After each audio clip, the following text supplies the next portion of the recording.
Joint Memorandum Circular na nilagdaan para sa kapakanan ng mga kababayan nating senior citizen, ating tatalakayin kasama si Attorney Franklin Quijano, ang tagapangulo or chairperson ng National Commission of Senior Citizens. Attorney Frank, magandang tanghali po. Magandang tanghali, ADG John at saka si Nina. And sana po lahat ng senior citizens ay ready na for the bagyo. There has to be bagyo look. The bagyo look? Ano yung sabihin ng bagyo look? Yung buhok mo, magulo? Kailangan mag-jacket kasi malamig ang panahon na. Okay. Oo, at saka akala ko rin, di ba, ipaghandaan nyo na rin yung holiday season dahil vulnerable sector rin po kayo sa mga kinakain, di ba? Paalala yan ng DOH, although sir, sabi ko nga hindi naman halata. Bawasan muna yung mga Hindi lechon-lechon. halatang senior eh. Ah, yes, si Oo, Chairman. Kailangan lang kasi mag-health conscious. Yes. So ngayong season na ito, kailangan isnabin ang lechon. Ang hirap ata nun. Mahirap yan. So, Chairman, una po sa lahat, maaari niyo ba mang ipaliwanag sa ating mga kababayan itong nilagdaan na Joint Memorandum Circular para sa mga senior citizens at persons with disabilities? At ano po ang kahalagahan at layunin nito? ADG John, for the longest time kasi, may 1% na budget ang bawat ahensya ng pamahalaan, lalong-lalo na ang LGU, na ginugugol sa senior citizens. This 1% tends to be misunderstood dahil it was passed in 2003 and may joint circular ang DBM na dapat bigyan pansin ang lahat ng senior citizens through the programs and activities. Ngunit the next year, hindi na ilagay uli. And so some interpreted it as wala na. But ngayong 2023, binalik ito. Ang kagandahan, there are lots of local governments and national government agencies na talagang ginamit itong 1% for the senior citizens. Kaya we were happy that under the leadership din ni Secretary Rex Gatchalian, ang DBM, ni Secretary Amina, and National Commission of Senior Citizens together with the National Commission for the Disabled, gumawa tayo ng Joint Memorandum Circular na dapat lahat i-monitor natin, i-evaluate, let's make all the government agencies accountable doon sa dapat may programa, may plano, may activity ang mga senior citizens kasali sa budget. So, just to clarify, Chairman, so 1% ng kabuang budget, tama ba, ng local government unit ay kailangan And ituon. national government agencies as well. And national government agencies. Yes. Okay. So, para palang ito yung para sa GAD, di ba? Yeah, but ang pinag-usapan, hindi naman dapat i-limit natin sa 1 kasi sa GAD dapat kasali din si senior, si disabled, si LGBTQ, maraming naman marginalized, so kasama dapat sa GAD, hindi lang women.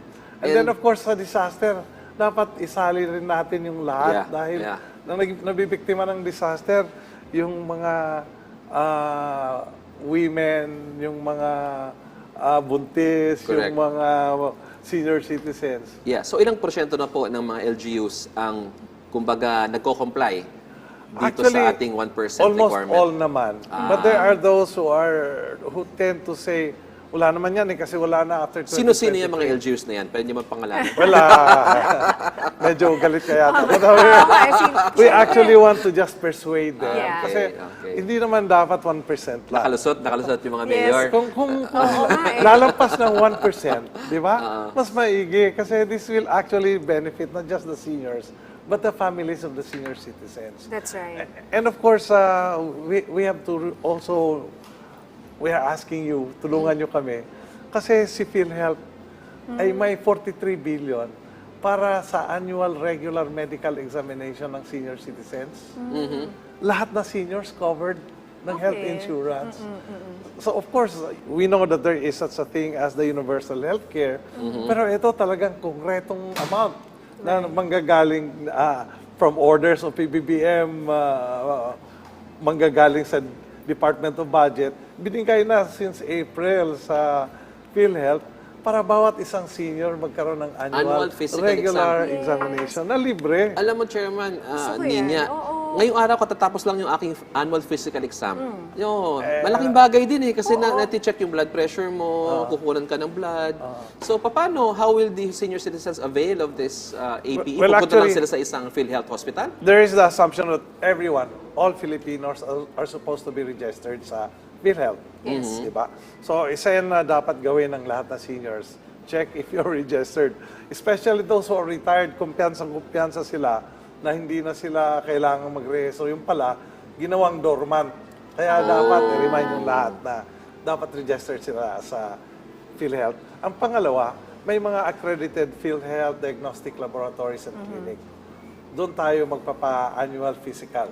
Medical, Okay. dental, optical, even geriatric examination. Alright. With this, magkakaroon na ng additional, may confirmation ka, may profile ka. And talagang magagamit na yung kung may maintenance medicine. Kasi isang reklamo nitong mga seniors, wala daw maintenance medicine. Samantalang may report naman na may mga tinatapon na lang na maintenance medicine dahil hindi nagagamit. So this is the best time that we will match yung digitalization na sinabi ni PBBM.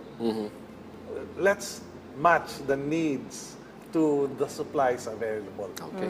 Maganda po yan to remind our senior citizens, no? Kasi preventive medicine Yes. ang pinaka-importante, or it will also save the government a lot of money, 'di ba? At least malaman mo na ngayon, ma-prevent mo na, at kesa naman sa mapunta kayong agad, ma-ospital ka ng matagal, Yeah. and you Yes. end up paying so much more. Yes. Oh, This even is the definitely a government. shot in the Yes. arm and will improve the quality of life of the Filipino family.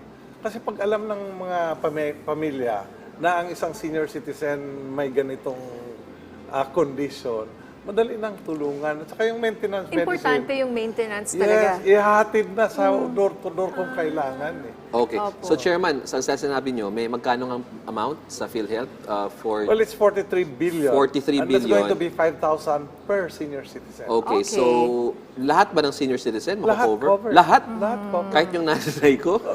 Yes. Pati yung nanay mo. Pero, syempre, kung may extra budget ka, Pero bigay kung mo na. nagpunta ka, for example, sa private hospitals, let's say sa BGC, may mga hospital doon, covered sabihin ba na yun? natin yung gusto mo sabihin, St. Oo, Luke's. For example, yung mga ganyan, lahat na, St. Luke's, Dapat kasi Medical City, accredited ng Cardinal. PhilHealth. So I'm sure, they're all accredited accredited. by PhilHealth. Well, if they are, there are two aspects in the accreditation.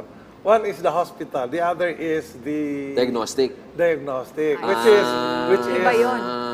which is parang hindi ka kailangan pumasok ng hospital, yung Diagnostic lang, outpatient ka. outpatient. Yes, yes. Oo. At saka syempre, may sariling pressure rin minsan yung mga private hospitals. So, at least, PhilHealth will cover your 5,000 and in excess, di ba, will be Actually, covered by the patient. 5,000 Actually, may million. allocation 5,000 yan. lang eh, May diba? table, may 500 for government diagnostic laboratories and clinic, 750 for private. But pinag-aralan na ngayon ni PhilHealth na baka pwedeng itaas. So we're hoping that by the next year, December na ngayon, EDG John, sayang yung April to December, ando na yung binagsak na na-download na yung amount So for the next year, may bago na naman tayong So you're saying hanggang December lang yung pondo? No, annual kasi ang budget natin, di ba? So for next year, may bago na namang ibabagsak, may bago na namang additional budget. So, Okay. gamitin na. This will be used.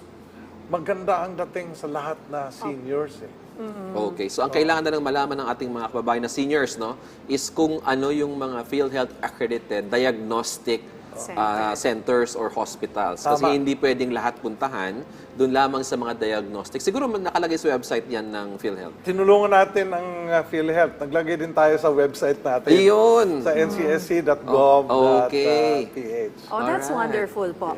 Okay, ngayon you mentioned na kasama nyo rin yung mga government national agencies. Gaano po kalaking tulong ang collaboration na ito mula sa iba't ibang ahensya ng pamahalaan sa pagmamonitor at pag-evaluate ng mga proposals at programa sa mga senior citizen citizens ng bansa. So bukod po sa PhilHealth, ano pa po yung mga kapartner niyong Well, actually, agencies? all government All? agencies are supposed to have 1%. Kasama ba ang NSC dyan? Oo, kasama. Kasama. Oo. Kasama. okay. PTV4. Oo. Kasama din. Oo, ano? Dapat may, kasi pagka hindi mo ginamit yung 1% na yan, i-ascribe yan as pang senior to, pero ginamit sa ibang purpose. So, kaya dapat dapat i-monitor and gamitin. i-evaluate natin. Yeah. At kayo ang dapat nag-ano? sa seniors talaga mapunta. Yes. Oo. Yes. And of course, may share din si PWD, si people with persons with disabilities. Now, ano po yung panawagan nyo sa mga agencies? Like sabi ko nga, yung, you're supposed to really collaborate. And they Yeah. should ask you what you need. Hindi mga nagbibigay lang po ng mga kung ano-ano. Ang Yung una 1% naging t-shirt. Yung mga ganun. Yeah, ang una kong Alam panawagan, na alam ni Nina yung mga... ang una kong panawagan is really for all senior citizens organization Okay. to plan their year. Di ba? Kaya nagbibigay nga ng planner yung mga government agencies para magagamit, di ba? So dapat yung plans, programs, activities ng senior citizens, ibigay yan sa barangay, sa munisipyo, sa probinsya. Para yung hindi kaya ng barangay dahil masyadong malaki, ibigay sa munisipyo. Para kung makayanan ng sa munisipyo, hindi na kailangan sa probinsya. Pero kung hindi, yung buong budget process natin na isusuporta, at least sa 1%. Doon sa senior citizens. Sige. So, Chairman, no, bilang tagapangulo ng NSC at pinag-uusapan natin yung 1% na yan, kasi naalala ko niya nung nasa ibang government agencies pa ako, hirap na hirap din kami maghanap ng mga GAD programs. Kasi nga, mandated. Yes. Tapos hindi pa kami noon ganun kagaling sa mga gender and development programs. Hindi ma-develop kaagad-agad yung mga programa. So, do you have any suggested activities for the Yes. LGUs? Kumbaga, pwede bang tumulong ang National Commission on Senior Citizens sa mga ahensya ng pamahalaan na Yes. ito yung parang pwede nating gawing programa? Ano-ano po yung mga yun? Well, ang una naming tinitingnan ngayon is yung Senior Citizens Organization nga. Kasi sa Senior Citizens Organization, define yung direction because they meet regularly. Yes. Every month, sometimes every week na nga sila nagmi-meeting. And of course, we will not just be saying that may pondo ang local government, kaya rely on it. No. We should ask the senior citizens to really be more active and proactive. Marami pa silang pwedeng ibigay sa ating bansa. So, ang sinasabi mo, funding for the senior citizen organizations. Yun Yes, ba yes. yung, Yes. yung Senior suggestion nyo sa citizens kanila? Yeah. Itong 1% is for the senior citizens organization. Organizations. Opo. But more than that, alam mo, galing lang ako sa Ilocos, Niña. Tinatanong ko yung mga seniors, marunong ba sila magbayo, magtahip? Ang gagaling nila, lahat sila marunong. Yes. But ask the next generation, alam ba nila? Therefore, the senior citizen is obliged to do something, share and care, share their knowledge to the next generation. Right. So, etong ginagawa natin, hindi lang ang 1% para sa anong kailangan ni senior citizen. Para din yan sa anong mayambag ni senior citizen para sa iba. It can be livelihood, training, etc. That's right. May I just share that Yes. you mentioned Ilocos Norte. Yes. Sir, kasi in Pinili, Ilocos Norte, ay nagtayo na po sila ng weaving center headed by Nana Magdalena Gamayo, Yes, who yes. is 99 years old. Wow. The country's oldest living weaver. And can you imagine po, nakita ko po talaga siya. Nagpunta ako doon random isang araw, nagwi-weave po si Nana Magdalena na 99 years old and teaching the younger ones. So they can also do that Yes. So malaki talaga ang partisipasyon ng LGU. Of course, all LGUs doing 1% and then asking them, make these programs. Hindi kayo t-shirt lang. Malaki yan. di Yung ba? 1% niya, malaki yan. Yes. Okay, so sana po nakikinig yung mga kinauukulan natin at makipag-coordinate po sa inyo para malaman nila what is best kasi you're the ones who know. And can you join me? We would like to go back to Nana Magdalena Gamayo, of course. Yes, hindi lang siya yung mga farmers po. Ang tatanda na sila nga yung nag-farm doon, 60 plus years old. Sa Kabangkalan Negros, Occidental, 102 years old, nag-aararo pa. Wow. So Grabe. we can do lots of things. Right. Opo, sa ibang usapin lang po, Attorney Quijano, hingi lang po kami ng balita o update tungkol sa evaluation naman ng mga PDLs, no, na senior citizens dyan sa Palawan para sa kanilang pension eligibility. Well, that has not reached me, but I think we have to, hindi na naabot sa atin. Hindi pa po nakaabot sa inyo. So titingnan, Okay. titingnan ni Chairman yung isyong yan. Okay. Oo. Yes. Also, sa issue naman po nitong mga nakapiit natin na mga persons deprived of liberty, PDL. Nagugulo na ako eh. No? Ano naman po ang magiging partisipasyon ng National Commission para mailabas na itong mga matatanda na nakapiit? Yes. Actually, we have been talking with General Greg Katapang over Of this. Bucor. Of Bucor. And BGMP rin, And he's kausapin so nyo rin. concerned kasi Oo. may mga PDLs na halos 100 years old na at po, andyan nandun pa pa. siya. So, gusto niyang ma-review. So, we were all actually called by DG Greg Katapang para tawagin yung ibang ahensya kasi may may amnesty, pardon, etc. Di ba? Yes, yes. So baka pwedeng mapadali din natin ito, lalong-lalo na December. In fact, I'm looking at the possibility na si Presidente may give yung i-release yung mga senior citizens lalo na December ngayon. Merong lang decongestion summit na nangyari last week. Kasama ba yung Ang mga seniors, kasali. Yes, oo. Meron lang po ba kaming follow-up tungkol sa PDLs pa rin? May assistance po bang maaaring ibigay ang NCSC para sa mga PDLs na walang sapat na pondo raw po na pangpiyansa upang sila ay makalaya na? Well, actually, our budget is so limited, but we can help. We can find ways, di ba? In the case, for instance, of Bucor, talagang ginagawa din nila yung paraan to help and assist, especially on the medical side and the legal side. Yeah. Yung sa Bucor kasi may mga na yan may mga sentensya na sila, no? So itong matutulungan natin dito sa piyansa, ito yung mga nasa BJMP, ito yung may mga ongoing cases. Ngunit yung mga kaso nila maliliit lamang pero walang 10,000, walang 20, walang pampiyansa. So maganda kung baka pwedeng maisama yan sa budget ng 1%. ng mga local government unit, assistance to senior citizens na haharap sa kaso na ongoing pa para makalaya sila temporarily while the case is pending. Bilang panghuling mensahe nyo po sa ating mga senior citizens ngayong darating na Pasko, Chairman? Well, a lot of blessings ahead. In fact, we start with saying, gising is blessing. But more than that, we are actually reviewing all the benefits ng senior citizens.